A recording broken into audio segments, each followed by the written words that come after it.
Monde numérique. Contrairement à une IA classique, si Vera ne trouve pas la réponse dans ses sources, elle dit « je n'ai pas trouvé de source fiable pour répondre à la question ». ChatGPT, il va essayer coûte que coûte de te répondre. En fait, c'est plutôt rassurant quand l'IA dit « je n'ai pas trouvé de source fiable parmi mes sources, mais vérifiez les faits ». Ça ne veut pas dire « ça n'existe pas », mais ça veut dire « je n'ai pas trouvé d'information ». Donc ça, c'est hyper important. Donc on sent qu'on a créé une espèce de safe space où on peut poser les questions d'actualité.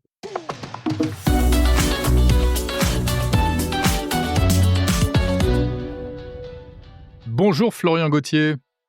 Bonjour. Alors vous êtes cofondateur d'une ONG, une organisation non gouvernementale française, qui a lancé un système, un service plutôt original de vérification des faits grâce à l'intelligence artificielle. Et en ces temps de désinformation, de déluge, de fake news un peu partout, évidemment, c'est le genre de choses qui peut présenter un certain intérêt. Vous pouvez nous présenter un peu Vera et Ask Vera, comment ça fonctionne exactement ? Et en fait, l'idée, c'est que contrairement aux autres intelligences artificielles classiques, Vera est connectée uniquement à un ensemble de sources fiables. De sorte que lorsqu'on lui pose une question, elle va aller vérifier dans un ensemble de sources circonscrites et sélectionnées par un comité d'experts, on pourra en reparler plus tard, et ensuite vous répondre uniquement en se basant sur ces sources. Et lorsqu'elle répond, donc c'est à travers une conversation, donc soit sur WhatsApp, soit sur Instagram, soit par téléphone. Et Vera cite toujours ses sources. Donc c'est l'intérêt, c'est qu'on a tout de suite la réponse, mais derrière, on peut aller vérifier soi-même sur les sources en cliquant sur les URL et en regardant d'où vient cette information. Et donc c'est important parce que Vera, c'est pas une application, il y a rien à télécharger. C'est soit un numéro de téléphone qu'on enregistre dans ses contacts, et du coup, on peut appeler comme un ami, quoi. Donc soit en appel local, et donc l'appel local, c'est intéressant parce qu'il y a même pas besoin d'avoir internet pour lui parler. Et puis côté WhatsApp, là, c'est par écrit, donc c'est hyper fluide. Je lui demande: «Salut Vera, est-ce que c'est vrai X, Y, Z?» Et derrière, elle te répond en 3 secondes. Et ça peut vérifier quel type d'information, par exemple ? Ça peut être, une actualité, une information. On s'aperçoit qu'on a beaucoup de questions qui sont liées, aussi à la santé, une fake news, un truc qu'on entend et surtout un truc qu'on voit sur les réseaux. Aujourd'hui, il y a un déluge d'informations, gigantesque, énormément d'informations qui sont manipulées, transformées, tronquées. Et donc, l'idée, c'est de proposer un moyen tellement simple, hein, tellement fiable et tellement accessible que qu'on rentre dans le quotidien des gens, et on permet aux gens de vérifier l'information. Alors qu'avant, en fait, finalement, c'est assez difficile de vérifier l'information, ça prend du temps, surtout avec l'immensité de déluge d'informations qu'on reçoit. Si chaque fois on doit aller, faire une recherche sur un moteur de recherche, croiser les sources, trouver les sources fiables, ça prend trop de temps, les gens ne le font pas. Mmh. Donc, Alors vous avec l'avez Vera, lancé il y a pas très longtemps, hein, il y a quelques mois à peine, début 2025. Où ça en est aujourd'hui? Vous êtes content du nombre d'utilisateurs? Ouais, on a été, en fait, hyper surpris. Donc on l'a lancé il y a 5 mois avec, quasiment aucun budget de communication puisque nous, on sait créer des outils numériques, mais derrière, les communiquer, c'est un peu un coup de poker ou un coup de chance. On a lancé, via une vidéo sur LinkedIn, et la vidéo a explosé. Plus de 2 millions de personnes, l'ont vue, l'ont commenté, l'ont partagée, et en 5 mois, on a eu, 150 000 questions posées à Vera. C'est juste, dingue. Mais je pense que c'est pas tant le nombre de questions, posées à Vera qui est intéressant, c'est plus à quel point on arrive à rentrer dans le quotidien des gens. Notre vision, c'est de démocratiser la vérification des faits, et du coup, pour ça, on peut mesurer quelque chose qui s'appelle la rétention. C'est à quel point les gens, après leur première question, sont toujours en train d'utiliser Vera 1 semaine, 2 semaines, 6 semaines après. Et Mmh. nous, au bout de 6 semaines, il y a 28 des gens qui continuent d'utiliser Vera après leur première question. Pour donner une comparaison, un jeu comme Candy Crush qui a été designé pour, créer de l'engagement, au quotidien, et ben il fait 2 fois moins bien. Nous, on n'a pas de système de notification, on n'a pas de système de relance. C'est les gens qui se disent: «Tiens, en fait, Vera, ça fonctionne bien, je vais le réutiliser. C'est gratuit, c'est accessible, c'est une ONG, c'est neutre», enfin, voilà. Mmh. Alors Donc comment très ça content. fonctionne techniquement? Vous dites, intelligence artificielle, c'est-à-dire? Alors, donc c'est une IA. Donc en gros, l'idée, c'est qu'il faut imaginer qu'il y a un énorme travail de sélection des sources. C'est le cœur de Vera, c'est les sources sur lesquelles elle se base. Donc là-dessus, nous, on a un comité d'experts qui a permis de lister et de créer des sources, mais surtout en se basant sur des chartes internationales et européennes qui permettent de vérifier l'impartialité, la neutralité et la qualité des équipes de fact-checking ou des grands médias correspondants. Donc côté source de fact-checking, on va penser à l'AFP, les surligneurs, les déconneurs, par exemple, en France, qui font un travail génial de machin. Bah, eux, ils sont signataires des chartes européennes de vérification des faits. Donc EFCN et international IFCSN. Enfin, c'est un peu, c'est Mmh. EFCSN et IFCN. Oui, donc ce sont Côté vraiment gros médias, ouais, des fact-checkers professionnels, quoi, des organisations et des des organismes fact-checkers. de C'est ça. Donc on a d'un côté, on a une centaine de sources de fact-checkers professionnels, européens et internationaux. On en a dans plus de 80 pays. Et d'un autre côté, on a des grands médias, pareil, des grands médias de référence. Et là-dessus, on s'est basé sur la première liste de Courrier International, qui liste les grands médias de référence dans le monde, mais aussi sur le Journalism Trust Initiative, qui est une espèce d'équivalent de charte de confiance portée par Reporters sans frontières pour évaluer la qualité, l'impartialité des grands médias. Et donc l'idée, c'est lorsqu'on pose une question à Vera, on fait une recherche auprès de ses sources, donc en temps réel, donc on est toujours connecté à l'actualité, et derrière, on donne ces informations à Vera, qui va prioriser, mettre en avant ses sources et répondre de manière extrêmement simple. L'intelligence artificielle, finalement, l'usage qu'on en fait, c'est la capacité à comprendre les questions, même si elles sont formulées bizarrement, même si par téléphone, on pose la question et en fait, la personne bafouille et en fait, nous, on traduit trompette à la place de Trump. Et ben, en fait, l'IA, elle est capable de comprendre que dans le contexte, on parle de Trump et pas d'une trompette. Et voilà, donc on sert pour interpréter les questions et surtout pour répondre de manière humaine et intelligible. Donc synthétiser une information fiable pour qu'elle soit facile à lire et voilà. mmh. Mais alors, c'est vrai que ça va tellement vite aujourd'hui, des fake news, il y en a, 10 000 par jour, hein, sur les réseaux sociaux parce qu'il y a même c'est passé à un stade industriel. Il y a des fabricants de fake news, hein, dernièrement, il y a eu l'affaire du faux mouchoir d'Emmanuel Macron, dans le train avec, ses homologues européens et cetera. Enfin, ça c'est maintenant, ça se passe en quelques heures. Comment est-ce que vous arrivez à répondre comme ça à des questions hyper chaudes? Ce qui se passe, c'est que Vera, alors ça c'est très important en fait dans l'IA, c'est que contrairement à une IA classique, si Vera ne trouve pas la réponse dans ses sources, elle dit: «Je n'ai pas trouvé de source fiable pour répondre à la question» et ça Ouais, c'est c'est pas clé. ChatGPT, quoi. ChatGPT, il va essayer coûte que coûte de te répondre. En fait, c'est plutôt rassurant quand l'IA dit: «Bah, je n'ai pas trouvé de source fiable, parmi mes sources, mais vérifiez les faits». Ça veut pas dire: «Ça n'existe pas», mais ça veut dire: «Je n'ai pas trouvé d'information», donc ça c'est hyper important. Et donc en général, par exemple, nouveau pape, bah, là, c'est le temps que Le Monde fasse un article dessus ou le temps que les articles soient actualisés dans les moteurs de recherche et là, Vera peut avoir l'information. Vraiment, ça se joue à quelques minutes. On va faire le test, mais nous, on a une équipe, donc on a des experts qui font des tests, régulièrement, qui évaluent les réponses et même on a des tests de satisfaction et en fait, on a plus de 90 des gens qui évaluent, très positivement les réponses de Vera. C'est disponible, uniquement en français? Alors, pour l'instant, oui. Heu, En réalité, Vera parle plusieurs langues. Si on lui pose une question, dans une langue étrangère, elle va aller chercher les sources de la bonne langue et vous les redonner. Sauf que nous, pour l'instant, on préfère être en France puisque on connaît mieux le langage, c'est plus facile d'évaluer les réponses et la qualité des questions.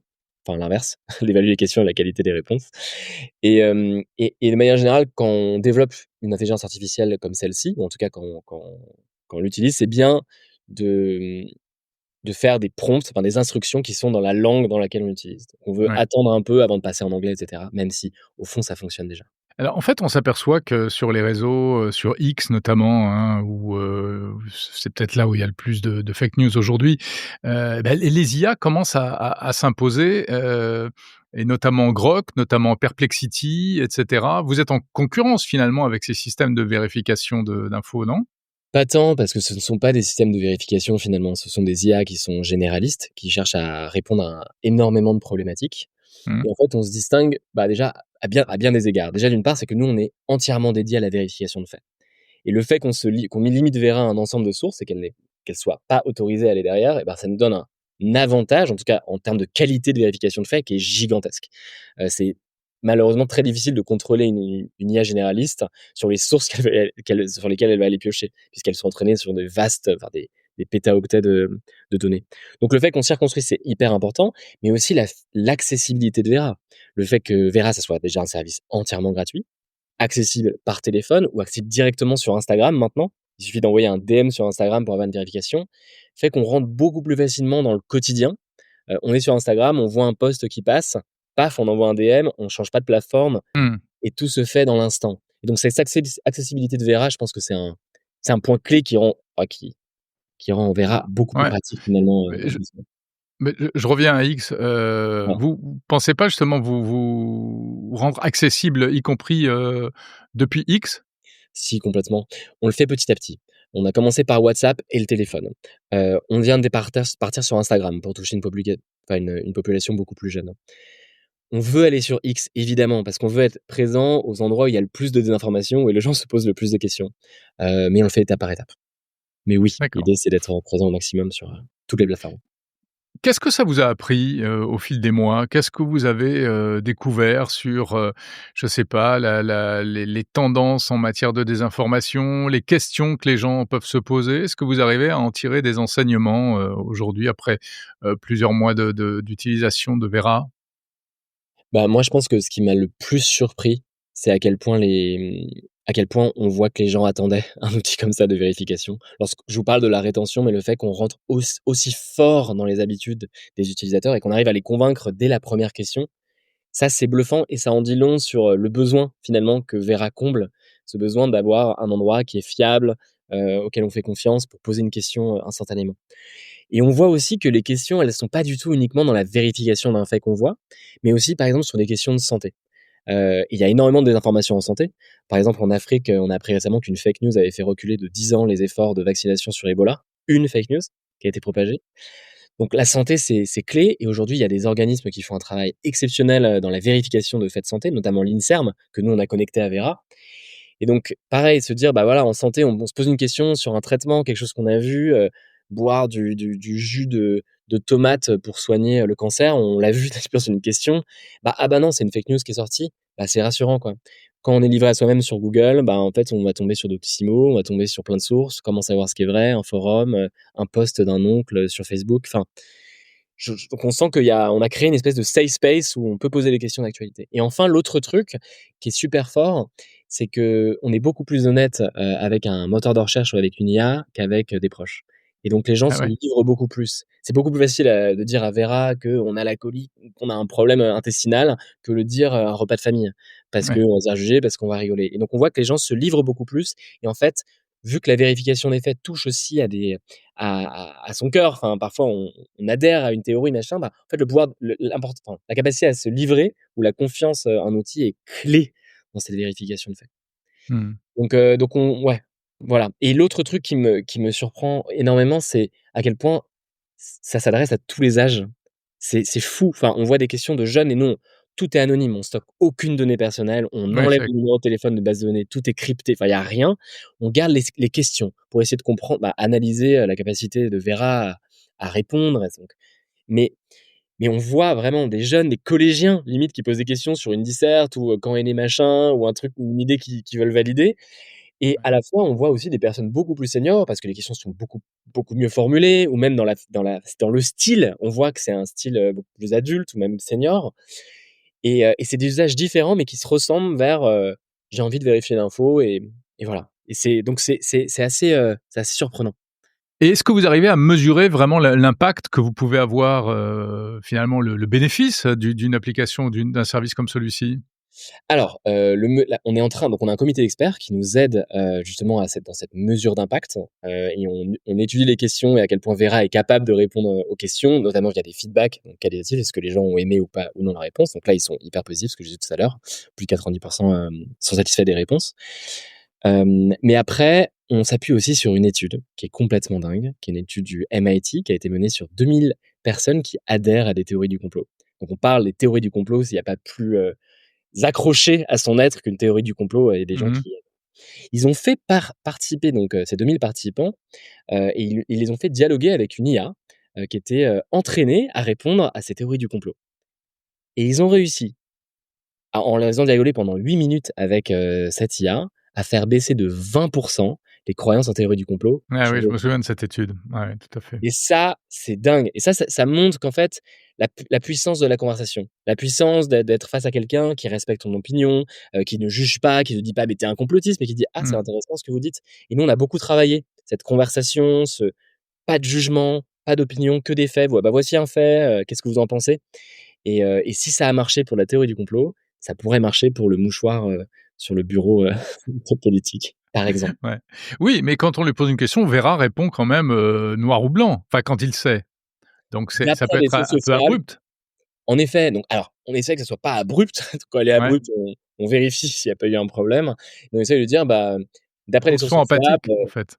pardon? Il faut que ce soit empathique pour Il que faut que ce ça ait de soit l'effet. empathique. En fait, c'est ça, il faut surtout respecter. On a fait des quinzaines d'entretiens, utilisateurs avec des gens, des personnes âgées, des personnes qui a d'extrême droite, d'extrême gauche, enfin peu importe et vraiment on a beaucoup travaillé ce dialogue. Au début, on est parti de très, très loin, parce qu'un GPT actuel, il va te dire: «Mais vous êtes un complotiste, c'est une théorie du complot bien connue. Regardez tous ces arguments qui montrent que vous avez tort». Et ça marche pas. Donc, Mmh. il faut, transformer le dialogue et être plus dans une écoute active, poser des questions: «Est-ce que ça vous a éclairé? Ah, vous n'aimez pas cette source? Et bah, est-ce que cette source, enfin, en voici une Mmh. autre?» Donc voilà, ce jeu, il est à construire et en tout cas, aujourd'hui, ça marche plutôt bien avec Vera. Pourquoi avoir choisi le statut, d'ONG, plutôt que celui de start-up, enfin et quel est votre modèle économique? Parce que j'imagine que ça a un coût de faire fonctionner tout ça? C'est notre ADN. En fait, tous les membres du collectif sont des citoyennes et citoyens qui ont des compétences, qui s'engagent dans, des projets d'intérêt général depuis très longtemps et donc ça c'est notre ADN déjà d'équipe, parce qu'on a une équipe derrière, développeurs, designers, designeuses. Mais après, il y a aussi la vérification de faits, elle peut pas être portée par une entreprise. On va pas monétiser la fiabilité de l'information et je pense que le fait qu'on soit neutre, qu'on soit citoyen, qu'on mette notre liste de sources en ligne, visible à tous et accessible pour que les gens puissent la consulter, c'est clé pour, gagner la confiance des gens et donc ce statut d'ONG, c'est finalement de dire: «Bah, non, on n'est pas rattaché, on n'a pas d'intérêt, commercial, on n'a pas d'intérêt de monétisation. On est juste là pour, apporter, une solution, ou en tout cas une réponse, pour vérifier des faits et démocratiser, la vérification de faits, Mmh. Ouais, mais concrètement, comment est-ce que vous Alors vous comment concrètement? C'est vrai, donc vous deuxième partie de la question. monétisez, et vous enfin, vous voulez peut-être pas monétiser, mais en tout cas, j'imagine que vous avez des coûts? Comment on en vit? Bien sûr qu'on a des coûts. Donc, tout a commencé, on a gagné un concours, un hackathon, qui a été organisé par 2 ONG, Avoté et Think Young. On a gagné le premier prix, donc on a eu 5 000 €, donc c'est rien quand on est dans le monde de la start-up, mais ça permet déjà de financer les coûts vu qu'on est tous bénévoles et toutes bénévoles. C'est hyper, enfin, c'est beaucoup plus intéressant, enfin, on n'a pas de coûts opérationnels. Donc on a eu ces 5 000 €. Derrière, collectivement, on a mis de l'argent, dans l'ONG, donc 7 000 €. Donc d'un coup, on a eu 10 000 € et ça permet là d'être tranquille pour un bon moment. Même si on a eu beaucoup de relais et beaucoup de questions posées, on est tranquille pour l'instant. L'idée à terme, c'est de se faire, financer par des fondations, via des subventions, qui des fondations qui croient en notre fonctionnement, qui croient en la lutte, contre la désinformation et qui nous soutiennent pour notre existence et en échange d'un impact que nous, on s'attelle à mesurer, correctement. Donc voilà, mais c'est la voie difficile, hein, bien sûr. Ça serait tellement plus facile de créer une boîte et machin, mais c'est pas l'ADN et c'est pas ce qu'on veut faire. Parce que oui, il y a une infrastructure technique quand même derrière tout ça? Il y a une infrastructure technique, en effet, donc on va payer, les coups de téléphone, l'utilisation par WhatsApp, heu, l'IA qu'on utilise, c'est OpenAI, donc on va payer OpenAI pour, les coûts de fonctionnement. On va payer, les moteurs de recherche qu'on utilise pour récupérer ces données, de sources fiables. Et voilà, donc en effet, ça a des coûts. Comme on a une équipe technique qui est excellente, on a réussi à diminuer les coûts au maximum. Donc on est autour de 6 centimes, la question posée pour être hyper transparent. Mais voilà, mais finalement, en fait, sans coût opérationnel, on a une équipe géniale de gens hyper motivés et ben, on arrive à fonctionner, à faire des mises à jour, à être sûr que ça fonctionne bien et voilà. Mais à terme, il faudra, bien sûr qu'on professionnalise et qu'on ait une équipe à temps plein, sur le projet et ça repose sur nos capacités à convaincre des fondations de nous soutenir. Et si vous êtes dans cette démarche-là, pourquoi est-ce que vous avez opté pour OpenAI plutôt que pour un modèle, d'IA, ouvert, un Mistral ou autre, quelque Bien chose sûr. en open source? Ouais, c'est pas du tout un choix de cœur, c'est un choix d'efficacité. Aujourd'hui, on savait déjà utiliser les API de OpenAI et on savait qu'elles étaient extrêmement performantes pour comprendre les questions posées, même si elles sont posées bizarrement, ce que je disais tout à l'heure, mais aussi pour, parler de manière naturelle et cette conversation, elle est clé sur Vera. Donc on a utilisé OpenAI en début, mais on n'est pas du tout, fermé à l'idée de dire: «Bah, tiens, on va passer sur Mistral, c'est une IA française, ou une IA open source ou peu importe». Donc c'est pas du tout un choix, de conviction, c'est un choix d'efficacité et c'est très important d'aller vite aussi sur ce genre de sujet au début, parce que c'est là que tout se joue et après on peut commencer à poser les bases et se dire par où on veut construire. Ouais. Alors on rappelle comment est-ce qu'on peut accéder à Vera et questionner Vera. Donc il y a, un numéro de téléphone, vous l'avez dit, je vais le donner, hein, 09 74 99 12 95, c'est Oui, ça? Et alors je le connais pas par cœur pour tout vous dire. Bah, voyez, En revanche, heureusement que je suis là.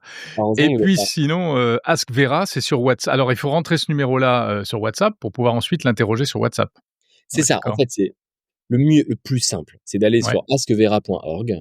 Vous ouais. tapez Ask Vera sur Google et vous tombez ou n'importe quel moteur de recherche et vous tomberez sur le site et là, vous pouvez directement dialoguer avec Vera par WhatsApp ou peu importe. Mais en revanche, sinon, vous pouvez ajouter le numéro de téléphone en tant que contact. Donc vous l'appelez Vera, vous donnez un numéro de téléphone, vous Mmh mh. l'enregistrez, puis après vous avez accès, vous lui passez un coup de fil, vous lui parlez sur WhatsApp ou sinon vous allez sur Instagram et là vous allez sur askvera_org, vous lui envoyez un message privé et vous allez être surpris, de la vitesse à laquelle elle peut, vérifier les informations. Avec des sources citées. Merci beaucoup Florian Gauthier, cofondateur de Vera, VERA.